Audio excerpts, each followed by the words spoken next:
Eh bien salut tout le monde, c'est AZK, bienvenue pour ce DeFi Actu du 11 juillet 2024, j'espère que vous allez bien. On a beaucoup de news pour aujourd'hui, je crois que j'ai pas fait de DeFi Actu depuis 2-3 jours, donc ça s'est un petit peu accumulé, et on commence par un truc. Il y a quelques années, personne n'y aurait cru, mais ça va arriver. On a Donald Trump qui va parler à la Bitcoin conférence de 2024. C'est une conférence qui se passe aux États-Unis. Je sais plus où elle se déroule. Je sais même pas si c'est toujours au même endroit, toujours dans la même ville, ou si ça change au fil des années. En tout cas, voilà, Donald Trump y sera présent. Je sais pas trop de quoi il va parler exactement. Mais à mon avis, il est vraiment dans sa campagne présidentielle. Voilà, il est là pour essayer d'aller gratter des voix. Mais écoutez, hein, pour les pros Bitcoin, les pros crypto, ça fait toujours sourire ce genre de news. Sachant qu'il y a quelques années, Donald Trump était anti-crypto limite. Bon après, tous les meilleurs sont passés par là, j'ai envie de vous dire. Michael Saylor était aussi très dubitatif au début. Toujours aux États-Unis, on a le tribunal de l'Illinois qui aurait statué que Bitcoin et Ethereum seraient des commodities. C'est ce qu'annonce Rostin Benham, le président de la CFTC. Alors, il y a quand même un biais à cette news. Il déclare également que 70 à 80% des cryptos ne sont pas des securities. C'est quand même logique d'un côté, puisque, si je dis pas de bêtises, la CFTC, c'est elle qui va réguler le marché des commodities. Et du coup, il a forcément un biais à vouloir déclarer que certaines cryptos sont des commodities pour pouvoir avoir, entre guillemets, la main dessus. Ils n'auront pas réellement la main dessus, mais c'est eux qui décideraient en gros de la manière dont c'est régulé. Donc forcément, c'est un petit peu biaisé comme avis. Mais ce genre de news n'est quand même pas si anecdotique que ça. Après, c'est pas la première fois qu'on entend dire que la CFTC dit que telle chose ou telle chose c'est une commodity, et la SEC ils disent que telle chose ou telle chose c'est une security. C'est toujours un petit peu la même histoire, la même affaire. Ah, le gouvernement qui continue de vendre des bitcoins à l'appel. Donc, au bout d'un moment, ils auront puisé leur stock. Et là, ils ont perdu leur statut de milliardaire en bitcoin. Voilà, le gouvernement allemand détient moins de 1 milliard de dollars de bitcoin, sachant qu'ils avaient 3-4 milliards. Ils ont quand même bien liquidé. Alors, je pense que le marché a quand même surinterprété un petit peu cette vente. Ça m'étonnerait que ce soit le gouvernement allemand qui ait fait baisser autant le cours du Bitcoin. Surtout qu'à côté, on a encore des acteurs qui continuent d'en acheter, comme BlackRock. Alors, là, quand on regarde le graphique, on peut se dire, waouh, ça c'est le gouvernement allemand, il n'y a que des petits points. Là, il y a plein de points sur BlackRock, ils doivent acheter plein de Bitcoin. Non, calmez-vous, quand on regarde leurs transactions, ils achètent pas mal de bitcoin, mais pour l'instant, ils achètent pas autant que ce que l'Allemagne vend. C'est pas les seuls acheteurs, bien évidemment, mais là, il y a 22 heures, ils ont acheté 320 bitcoins, alors que là, sur les 22 heures, l'Allemagne, ils ont vendu des milliers de bitcoins. Là, sur une heure, il y en a 2000 à peu près, et je vois qu'avant ça, il y en a eu 8000 autres. Enfin bref, l'Allemagne qui continue de vendre. Bientôt, ils auront plus de bitcoin, hein. C'est comme ça, a priori, ils n'ont pas envie de les garder dans leur trésorerie, mais c'est ce que je vous dis. Pour l'instant, il y a des pays qui ont de la dette et il se trouve qu'ils ont saisi des bitcoins, ça leur sert pas tellement, ils voient pas trop l'intérêt. Du coup, pour eux, c'est juste une bonne opportunité de rembourser un petit peu de dette. En tout cas, je pense que c'est la raison pour laquelle le gouvernement allemand vend ses bitcoins. Après, hein, peu importe, à vrai dire, on s'en fiche. On a le même coin Water sur Solana. Alors c'est toute une histoire. On a Messi qui avait fait une story avec ce même coin, ça a explosé, c'est monté à plus de 1 milliard de dollars. Alors sur la pool de liquidité sur laquelle je suis allé, le graphique il va pas aussi haut, mais bon, on n'est pas loin des 1 milliard de dollars. Et de toute façon, c'est pas très important parce que c'était pendant un très court laps de temps, mais c'est quand même resté un petit peu au-dessus de 400 millions de dollars. Ça s'est effondré quasiment à 20 millions de market cap. Là, ça vaut à peu près 60 millions, c'est remonté un petit peu. Je crois qu'il y a depuis à Ronaldinho aussi qui en a fait la promotion. Enfin, complètement fou en ce moment le game des shitcoins, des meme coins. C'est un peu comme il y a un peu des vibes de 2021 où il y avait des stars qui mettaient en avant des meme coins. Voilà, là c'est le retour. Est-ce que il y en a qui vont se prendre des amendes? Il me semble qu'en 2021, il y avait déjà Kardashian qui s'était pris une amende parce qu'elle avait fait la promotion d'un projet. Bon, là quand même, ça, honnêtement, je trouve que ça décrédibilise beaucoup l'écosystème parce que c'est loin d'être le premier shitcoin de ce genre qui est promu par une star et qui s'effondre littéralement quelques minutes, quelques heures après. Et comme je le dis dans mon retweet, il y a peut-être pas d'autre moyen pour sortir les gens du marché parce que c'est vrai qu'en ce moment, on sent que le marché il a besoin de tirer un petit peu vers le bas, de respirer un petit peu, que les whales accumulent. Mais néanmoins, je suis quand même content parce que là, il y a pas mal de mauvaises news, ça va être autour des shitcoins ou ça va être autour de la politique, mais il n'y a pas trop de hacks en ce moment. Ça fait plusieurs DeFi Actu que je le dis. Aujourd'hui, je peux le dire aussi, il n'y a pas eu de hack, c'est cool, on peut enchaîner directement avec les levées de fonds. Il y en a quelques-unes, mais il n'y a vraiment aucun de ces projets qui m'emballe plus que ça. On a tout d'abord une intelligence artificielle modulaire. Je sais pas trop ce que ça veut dire pour être honnête, mais je vois qu'il y a quand même Chainlink à la table des investisseurs. Ils ont levé 2 millions de dollars. D'ailleurs, j'ai pas dit le nom du projet, c'est ThirdFi, troisième faille en bon français. Ensuite, et quasiment à quelques lettres près, c'est le même nom. Là, on a TradeFi, c'est une plateforme algorithmique de trading crypto. Pareil, c'est pas du tout un truc qui m'emballe plus que ça.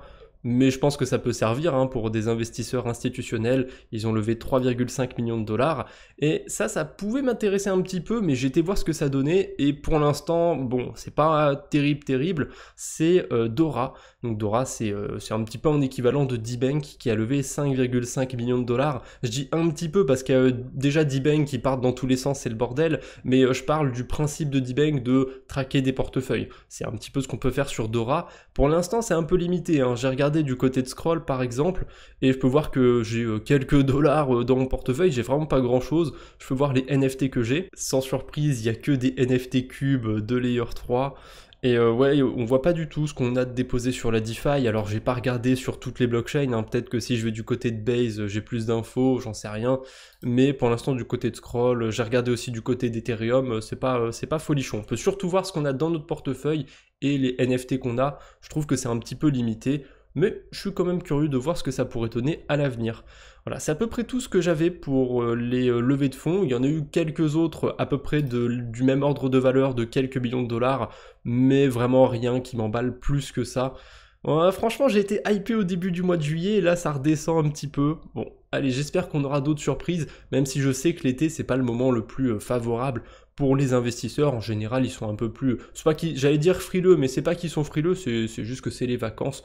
Voilà, ils ont tendance à revenir plus à la rentrée. On enchaîne avec quelques petites news autour des Layer 2. Déjà, il y a eu une mise à jour du côté de Base et ça va grandement baisser les frais de transaction. Je ne sais pas si c'est sur toutes les transactions de Base. En tout cas, il nous parle des transactions du Smart Wallet.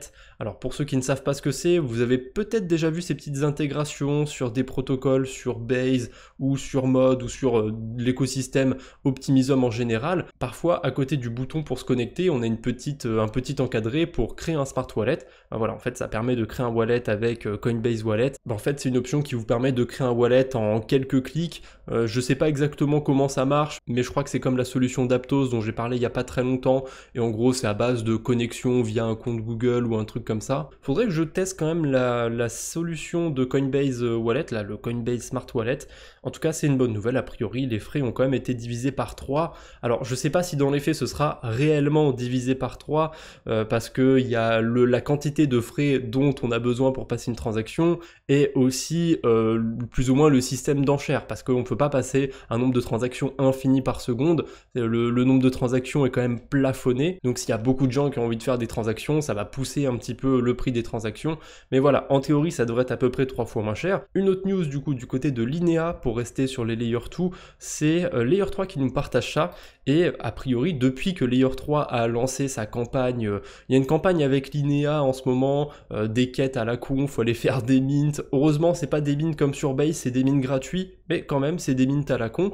Et ça a fait exploser l'activité sur Linea. Linea, c'est la courbe que vous voyez ici en blanc, bleu, néon un petit peu clair, je sais pas trop comment qualifier cette couleur, et on voit clairement que la courbe elle était assez resserrée, et là depuis le début du mois de juillet, donc quand a commencé les quêtes avec Linea sur Layer 3, et ben boum, ça s'est écarté, ça veut dire que Linea prend plus de place entre guillemets sur les Layer 2, et du coup il y a un gros pic d'activité, et c'est clairement dû à ces quêtes sur Layer 3 parce que il y en a plein, il y en a tous les jours je crois qui tombent pour gagner des LXP. Voilà, pour ceux qui farmeraient encore Linea, n'hésitez pas à aller faire ces petites quêtes du côté de Layer 3, ça va vous coûter un petit peu de temps à la limite, mais heureusement j'ai vu que c'était que des mines gratuits.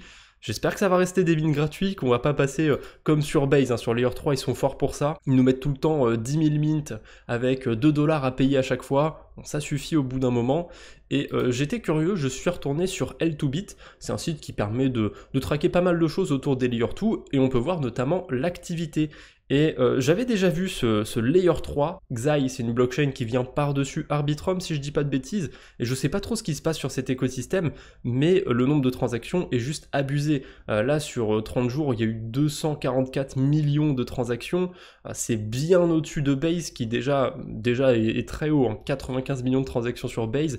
La troisième blockchain, là, le troisième Layer 2, Layer 3 qui a fait le plus de transactions, je le connais même pas. Proof of Play, je sais pas ce que c'est, et Linea du coup il s'est quand même hissé à la 6ème place. On voit que sur 7 jours il est en hausse de 40% sur l'activité, c'est pas mal du tout. Et je vois que sans surprise on a de la baisse du côté de Blast, aussi pas mal de baisse du côté de Mental. Je sais pas trop pourquoi ça baisse du côté de Mental. Après c'est vrai qu'il n'y a pas spécialement beaucoup de choses intéressantes à faire là-bas. Ça monte fort aussi du côté de ZK-Link et du côté de Chroma. Du côté de Chroma ça va s'expliquer par une autre news qu'on va aller voir un petit peu après. Je sais pas si je l'ai mis juste après, non j'ai dû la mettre un petit peu plus loin, mais ça va s'expliquer, vous allez voir. On a une grosse mise à jour qui arrive sur la blockchain Stacks. Stacks c'est un layer 2 de Bitcoin, et pour l'instant, comme c'est un layer 2 de Bitcoin, il y a un problème quand on utilise Stacks, c'est que ça va être aussi long que les transactions sur Bitcoin. On va falloir attendre 15 minutes, 30 minutes, 1 heure pour passer une transaction, c'est long, c'est chiant. Et il y a une mise à jour qui s'appelle la mise à jour Nakamoto qui, je sais pas depuis combien de temps elle est prévue exactement, mais ça fait un moment que j'en entends parler. Et là, a priori, elle serait à 95% complète, d'après, je suppose que c'est un screen du GitHub. Donc curieux de voir ce que ça va donner. J'ai eu l'occasion de tester un petit peu la DeFi sur Stacks. C'est sympa, hein, il y a de quoi faire, mais c'est vrai que c'est pas du tout la même expérience que sur un Linea, sur un Base. C'est chiant, honnêtement, de faire de la DeFi sur Stacks à cause de cette limitation, des transactions qui sont assez lentes. Mais bon, j'ai bon espoir avec cette mise à jour Nakamoto, et on aura l'occasion d'en reparler, je pense, quand ce sera lancé officiellement. Allez, petite page airdrop, il y a quelques news autour des airdrops, à commencer par Lava Network qui lance son token. Alors, il me semble que le claim est lancé, mais que le token n'est pas encore réclamable, ça arrivera un petit peu après. Qu'est-ce qu'il faut avoir fait pour être éligible à cet airdrop? Eh ben, il faut avoir utilisé tout simplement leur RPC. Le RPC, c'est un truc tout con qui fait la passerelle entre votre portefeuille et la blockchain. Ça permet d'envoyer les informations à la blockchain, et c'est tout bête, fallait juste utiliser leur RPC. J'ai un peu les boules parce que j'ai vu le projet passer, je l'ai ajouté sur le track, le tableur sur lequel je mets des informations par rapport aux airdrops. D'ailleurs je suis désolé, je le mets plus trop à jour en ce moment. Et j'ai pas utilisé Lava. J'avais peut-être testé une fois ou deux, mais clairement pas assez pour être éligible.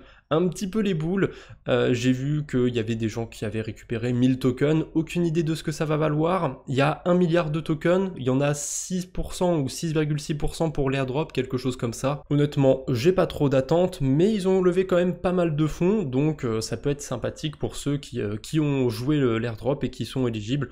En tout cas, si jamais ça vous dit quelque chose ce projet, je vous mettrai le lien dans la description, n'hésitez pas à aller voir si vous êtes éligible, et dites-moi si vous l'êtes, sait-on jamais, je serais content de vous avoir fait découvrir ça. On enchaîne avec Etherfi.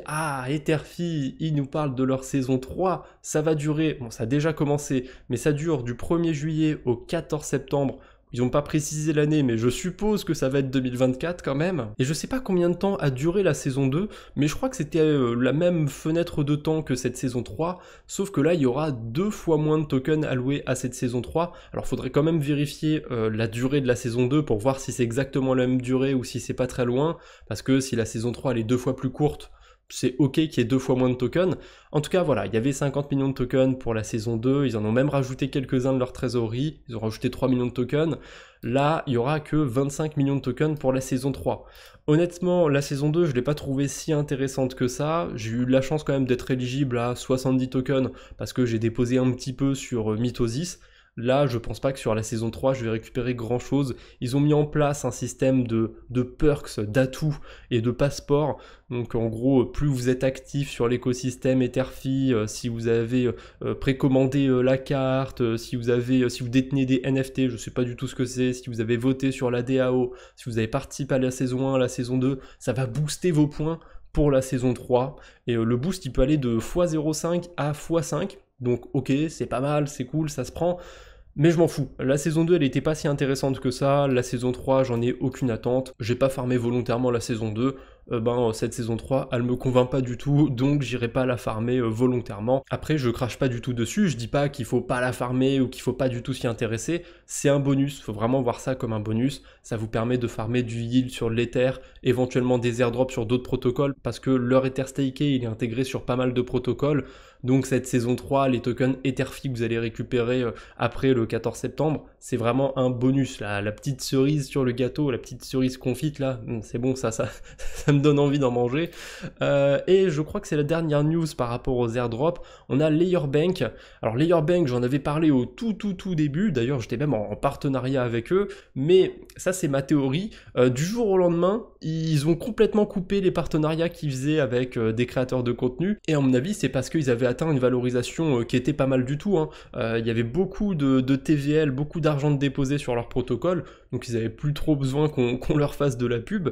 Et il y a un truc très curieux du côté de Layerbank, c'est qu'ils avaient déjà lancé leur token sur Scroll, sur Manta et sur Linea, mais il y a quelques mois à peu près, ils nous ont fait un système à points, et en fait ils vont relancer un token qui sera le même sur tous les écosystèmes. Parce que pour l'instant, le token qu'ils ont sur Scroll, sur Linea et sur Manta, il n'a pas le même prix, il est vraiment différent. Même s'il a le même nom, même si c'est le token du même protocole, il n'est pas sur la même blockchain et il est différent. Là, ils veulent faire un token unifié. Je sais pas si le U c'est pour unifier peut-être, peu importe. En tout cas, voilà, il y avait moyen de farmer l'airdrop de Layerbank, je crois que c'est encore possible. Mais bon, c'est lancé depuis des mois et c'est un protocole de prêt d'emprunt, donc si on veut juste farmer l'airdrop de Layerbank, c'est pas intéressant du tout à mon humble avis. Mais je trouve ça quand même très curieux, parce que on a commencé à avoir des protocoles qui lancent leur token comme ça, sans prévenir, comme Uniswap il y a des années. Ensuite, on a commencé à voir des systèmes à points apparaître, les tokens qui apparaissaient après les systèmes à points. On a des blockchains qui voulaient surfer un petit peu sur cette hype des airdrops, comme Fuse, comme Core. Ils avaient beau déjà voir leur token, ils ont quand même fait une campagne d'airdrop. Et là, on a Layerbank qui va un cran au-dessus encore, parce qu'ils avaient déjà un token, mais ils nous font un système à points pour farmer un nouvel airdrop, un nouveau token. Voilà, c'est assez fou, j'avais jamais vu ça auparavant, ou en tout cas pas de souvenir. Bref, on va voir ce que ça va donner. Perso, je m'intéresse plus trop à Layerbank. C'est sympathique, mais les taux d'emprunt sont généralement trop élevés sur Layerbank, et il y a rarement de bonnes stratégies à faire sur le protocole, je trouve, même s'ils arrivent en général très rapidement sur tous les nouveaux Layer 2. Moi, ça, c'est pas un protocole que je farme plus que ça. Allez, je me suis trompé, il y a encore une petite news autour des airdrops, mais celle-ci c'est plus troll qu'autre chose. C'est autour de Dogs. Je sais pas si le nom est plus complet que ça, mais c'est un truc sur Telegram où plus on est actif depuis longtemps et plus on pourra récupérer de tokens Dogs. Aucune idée de ce que ça va valoir, ce sera sûrement proche de zéro, puisque vraiment le seul critère c'est d'avoir utilisé Telegram depuis longtemps, et il y a des centaines de millions, si ce n'est des milliards d'utilisateurs. Bon, alors dans le lot il y a une pléthore de bots, c'est sûr, il n'y a pas tout le monde qui va être au courant de cet airdrop, mais quand même, ça peut toucher potentiellement pas mal de monde, et comme je le dis dans mon tweet, ça peut potentiellement toucher des gens qui ont une activité uniquement criminelle sur Telegram. Et ça, je trouve que c'est incroyable. c'est le premier airdrop qui peut vous récompenser parce que vous avez utilisé un réseau social, j'en sais rien moi, pour faire du proxénétisme, pour vendre de la drogue, des armes. c'est quand même assez rigolo. Voilà, j'avais vraiment juste envie de passer cette news pour faire ma petite blague, mais pour le coup, c'est une blague, mais il y a quand même un soupçon de vérité derrière ça. On enchaîne avec Jumper Exchange qui a lancé son Superfest. Alors le Superfest, ça va se passer sur tout l'écosystème Optimism, donc sur Optimism, sur Base, sur Mod, sur Fractal aussi, et si je dis pas de bêtises, sur Chroma. C'est pour ça, à mon avis, que l'activité a bien augmenté sur Chroma. Je sais pas s'il y a Fractal aussi qui est traqué. Ouais, voilà, il y a Fractal aussi qui est traqué. On voit que l'activité a explosé. Elle est plutôt faible de ce côté-là, mais elle a quand même bien augmenté.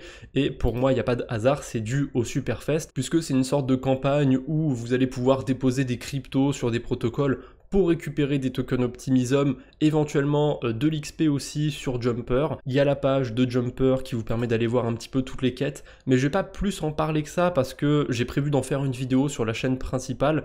Je sais pas si elle sortira aujourd'hui ou demain, mais je vais essayer de pas trop tarder, de sortir assez vite la vidéo. En tout cas, voilà, il y a des quêtes, enfin, c'est pas vraiment des quêtes à faire, parce que quand on regarde l'interface, on se dit, ah ok, il y a un bouton rejoindre, là on a les liens pour aller déposer, emprunter, enfin faire les actions qu'ils nous demandent, mais non, c'est pas vraiment des quêtes, c'est plus du farming. Et en fait, c'est comme si c'était des incentives qui étaient distribués sur un protocole. C'est pas un tirage au sort ou quoi que ce soit, ou c'est pas les 1000 premières personnes qui le font et vont se partager les tokens. Non, c'est linéaire en fait. Si vous empruntez 1000 USDC et que c'est 0,1% des USDC qui sont empruntés sur la période de ce Superfest, et ben vous aurez 0,1% des rewards. C'est aussi bête que ça, c'est vraiment linéaire. Et pour l'instant, il y a certains protocoles qui sont listés, mais il n'y a pas de token. On voit que sous il y a le petit badge OP, on peut récupérer des tokens OP et parfois même de l'XP sur Jumper. Mais ceux qui n'ont pas le petit badge OP, ben, pour l'instant ils font partie du Superfest, mais il n'y a pas de token Optimism à aller récupérer. Peut-être que ce sera ajouté plus tard, j'en sais rien. J'ai l'impression qu'il y en a plus quand même qu'hier, hein. Hier il n'y en avait pas autant qu'il y avait le petit badge OP, donc ça va sûrement être ajouté au fur et à mesure. Et si je dis pas de bêtises, il y a 1,5 million de tokens Optimism qui sont alloués à cette campagne, et ça va durer de début juillet à fin août. Il n'y a pas de date précise, mais en gros ça va durer l'été. On verra bien ce que ça va donner. Si vraiment il y a des choses intéressantes à faire sur ce Superfest, je vous en reparlerai, mais pour l'instant pas grand chose de plus à vous en dire. On enchaîne avec Snapshot. Pourquoi je suis sur Snapshot? Pour ceux qui ne connaissent pas, c'est une plateforme qui permet de faire des votes de gouvernance. Et Acros, ça fait déjà une petite semaine qu'ils ont lancé un vote de gouvernance sur est-ce qu'on supporte la blockchain Blast ou pas.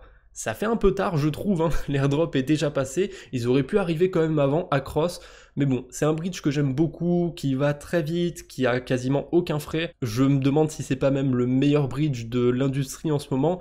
On peut pas bridger sur tous les écosystèmes non plus, mais pour les blockchains sur lesquels il permet d'aller, il est vraiment très puissant, et ça a été voté avec un grand oui, le support pour Blast, donc on devrait bientôt voir la blockchain Blast sur Acros. Honnêtement, je suis pas sûr que ça me soit très utile parce que Blast, j'ai pas spécialement envie d'aller farmer la saison 2, mais pour ceux que ça pourrait intéresser ou pour ceux qui auraient envie éventuellement de sortir de Blast, il y aura probablement moyen de le faire via Acros. À mon avis, ce sera pas très cher niveau frais. On a une petite nouveauté du côté de DeFi Lama, on peut maintenant traquer les narratives. Donc les narratives, c'est les secteurs de marché si vous préférez.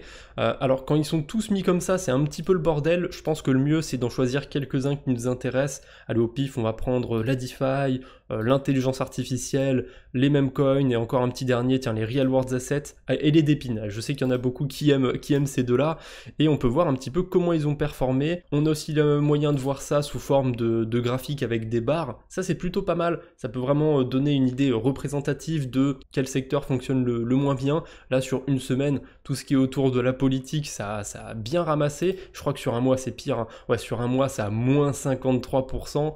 Pour vous dire, hein, le deuxième qui a pris la plus grosse baisse, c'est les marketplaces de NFT, il a moins 43%, et tout est dans le rouge d'ailleurs sur 30 jours. Hein. Tous les narratifs qu'il y a de listés sur DeFi Lama sont tous dans le rouge sur 30 jours, c'est assez fou, et si on regarde sur un an, bon là ils sont quasiment tous dans le vert. Bref, c'est un petit outil sympathique, il y a sûrement moyen de faire 2-3 analyses avec ça, de voir 2-3 trucs marrants, mais j'ai pas grand chose de plus à vous en dire. On enchaîne avec Anzen Finance qui permet de bridger donc son stablecoin, l'USDZ, mais aussi le SUSDZ maintenant. Je trouve ça cool parce que justement le SUSDZ, c'est lui qui permet de récupérer le yield natif du protocole, et pour l'instant on peut farmer du côté de Base. Ils ont mis des multiplicateurs pas mal au niveau de leurs points parce qu'évidemment le protocole n'a pas de token et pour l'instant il y a un système à points, et du coup c'était dommage pour les plus petits porteurs. Il n'y avait pas moyen de venir récupérer le yield natif du protocole sur Base puisque la version stakée n'était que sur Mainnet, que sur Ethereum, et maintenant on peut la bridger sur Base. Alors je sais pas si pour l'instant il y a déjà des liquidités, mais ça devrait finir par arriver. Pour terminer ce DeFi Actu, j'ai deux petites choses, c'est pas des news, c'est plus une découverte et un post assez rigolo, parce que j'aime bien terminer sur les mêmes en ce moment. Et la découverte, c'est Swoop Exchange, un méta-agrégateur qui est vraiment pas mal du tout. J'ai pas encore eu l'occasion de le tester, mais j'ai fait quelques petites simulations et ça a l'air vraiment pas mal. On voit qu'il compare plein d'agrégateurs différents. J'ai pris Base au pif et j'ai pris une version stakée de l'Ethereum. Il compare Unizen, Odos, Liffy, 1inch, KyberSwap, OpenOcean et 0x en même temps. 0x c'est Matcha. Mais je ne l'ai pas encore testé et je demande quand même à voir dans la pratique parce qu'il y a MinFinance qui s'appelle Balmy maintenant qui avait la même chose. Ils avaient un méta-agrégateur où ils listaient plein de protocoles différents et le problème c'est que parfois ils listaient des protocoles qui marchaient pas terriblement bien, qui trouvaient des valeurs assez absurdes et du coup les swaps ne passaient jamais avec ces agrégateurs. Là, j'espère que ça se passe bien du côté de Souple. Le seul que je connais pas, enfin je crois que je le connais de nom, mais pas plus que ça, c'est Unizen. Donc ouais, éventuellement, je lui demanderai de ne pas me faire passer par Unizen. Voilà, on peut choisir un autre agrégateur hein, s'il y en a un qui nous plaît pas. Mais le petit bonus à utiliser ce protocole, déjà, de ce que j'ai vu, ils prennent pas de frais et ils comparent plein d'agrégateurs, donc c'est plutôt pas mal. Et ils ont un petit système à points, je suis pas sûr que ce soit un énorme airdrop à jouer, mais c'est un petit bonus, hein. Si vous pouvez gratter quelques tokens en venant faire des swaps par-ci par-là, c'est toujours ça de prix. Voilà, je vous le mettrai dans la description si ça vous intéresse, pas de conseils en investissement, pas de placement de produits ou quoi que ce soit, c'est juste une petite découverte que j'ai fait, je trouvais ça sympa, je me suis dit que ça passait dans ce petit format d'actualité. Et pour terminer, une actualité incroyable. Ils avaient dit que le 4 c'était le dernier et il y aura bel et bien un Shrek 5. Après, ça avait plus ou moins été teasé pour ceux qui l'avaient vu dans Le Chapeauté 2. Ça laissait penser hein, qu'il y aurait un Shrek 5. Eh ben, ça arrive le 1er juillet 2026. On a encore un petit peu le temps, hein, on a le temps de se préparer. Et pourquoi je sors cette news complètement random? C'est parce que depuis quelques temps, quand je fais des posts sur Twitter, des fois je mets des mèmes de Shrek. Et j'avais déjà fait quelques miniatures en mettant Shrek sur la chaîne secondaire. Donc voilà, c'est un personnage que j'aime bien, c'est un dessin animé qui me fait marrer. Shrek 5 qui arrive le 1er juillet 2026. Qu'est-ce que vous en pensez? Ah, j'ai hâte d'y être. Bref, c'est tout ce que j'avais pour aujourd'hui. J'espère que cette petite vidéo vous a plu. N'oubliez pas le like avant de partir. On se retrouve bientôt, j'espère. D'ici là, portez-vous bien. Salut tout le monde!